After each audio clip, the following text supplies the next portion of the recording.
THY'den kademeli normalleşme sürecinde seyahat açıklaması yaptı. Türk Hava Yolları, THY, kademeli normalleşme dönemini kapsayan 17 Mayıs-1 Haziran'da yolcuların yurt içi uçuş biletlerini seyahat izin belgesine ihtiyaç duymadan alabileceklerini duyurdu. THY Basın Müşavirliği, İçişleri Bakanlığı'nın yeni tip koronavirüs, COVID-19 salgınıyla mücadele kapsamında, 17 Mayıs Pazartesi saat 5'ten 1 Haziran Salı saat 5'e kadar sürecek kademeli normalleşme döneminde uygulanacak tedbirleri duyurmasının ardından açıklama yaptı.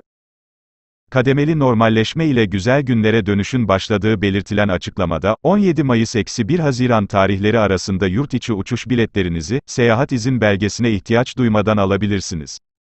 Kısıtlama saatlerinde uçuşlarımıza katılacak misafirlerimiz uçuş biletleri ile, uçak bileti, rezervasyon görüntüsü, mobil uçuş kartı, havalimanı ulaşımlarını gerçekleştirebilirler, denildi.